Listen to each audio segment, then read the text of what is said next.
Shane Nigam നായകനായിട്ട് എത്തുന്ന ദൃഢം സിനിമയുടെ ഓൺലൈൻ ബുക്കിംഗ് ഓപ്പൺ ആയിട്ടുണ്ട്. ഈ വരുന്ന 8-ാം തീയതിയാണ് സിനിമയുടെ റിലീസ്. സംഗീത് പ്രതാപും മമിത ബൈജുവും വന്നിരിക്കുന്ന പുതിയ സിനിമയുടെ പൂജ കഴിഞ്ഞിട്ടുണ്ട്. ഡിനോയ് പൗലോസ് ആണ് സിനിമയുടെ തിരക്കഥയും സംവിധാനവും നിർവഹിക്കുന്നത്. ആഷിഖ് ഉസ്മാനാണ് സിനിമ പ്രൊഡ്യൂസ് ചെയ്യുന്നത്. അതിരടി സിനിമയുടെ സെൻസറിങ് കഴിഞ്ഞിട്ടുണ്ട്. സിനിമയ്ക്ക് ക്ലീൻ യു സർട്ടിഫിക്കറ്റ് ആണ് കിട്ടിയിരിക്കുന്നത്. 2 മണിക്കൂറും 37 മിനിറ്റുമാണ് സിനിമയുടെ സമയദൈർഘ്യം. ഈ വരുന്ന 14-ാം തീയതിയാണ് സിനിമയുടെ റിലീസ്.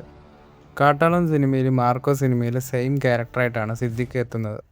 ഇത് സിനിമയുടെ ടീം തന്നെ കൺഫേം ചെയ്തിട്ടുണ്ട്. മാർക്കോ യൂണിവേഴ്സ് ആണോ അതോ മാർക്കോയിൽ ആ ഒരു ക്യാരക്ടറിനെ മാത്രം ഈ ഒരു സിനിമയിലേക്ക് പ്ലേസ് ചെയ്തതാണോ എന്ന് അറിയില്ല. കാട്ടാളൻ സിനിമ മെയ് മാസത്തിൽ തിയേറ്ററുകളിലേക്ക് എത്തും. ജോർജ് ജോർജിൻ്റെ പുതിയ പടത്തിൻ്റെ ഫസ്റ്റ് ലുക്ക് വന്നിട്ടുണ്ട്. അജസുന്ദരി എന്നാണ് സിനിമയുടെ പേര്. പൃഥ്വിരാജിൻ്റെ ഖലീഫ സിനിമയുടെ ഷൂട്ടിംഗ് കാലിക്കറ്റിൽ നടന്നുകൊണ്ടിരിക്കുകയാണ്. ഇനി നെക്സ്റ്റ് സ്റ്റോപ്പ് മിഡിൽ ഈസ്റ്റിലും നേപ്പാളിലുമാണ്. ഈ വർഷം ഗ്രാൻഡ് ഓണം റിലീസായിട്ട് സിനിമ തിയേറ്ററുകളിലേക്ക് എത്തും.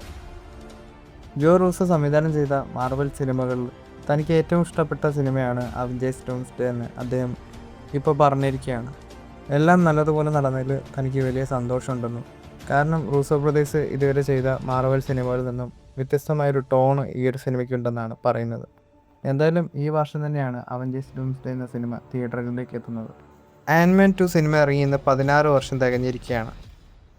മാർവലിൻ്റെ ഹെഡായ കെവിൻ ഫൈഗി ഇപ്പോൾ ഒരു കാര്യം കൺഫേം ചെയ്തിട്ടുണ്ട്. എക്സ്മാൻ ടീം അവഞ്ചേഴ്സ് ഡൂംസ്ഡേയിൽ കോമിക് അക്യുറേറ്റ് ആയിട്ടുള്ള വേഷം തന്നെയായിരിക്കും ഈ ഒരു സിനിമയിൽ ധരിക്കുന്നതെന്നാണ് പറയുന്നത്. അതിനൊരു തുടക്കം എന്ന രീതിയിലാണ് ഡെഡ്പൂൾ വൂൾവറിൻ സിനിമയിൽ വൂൾവറിന് കോമിക് അക്യുറേറ്റ് ആയിട്ടുള്ള സൂട്ട് കൊടുത്തത്.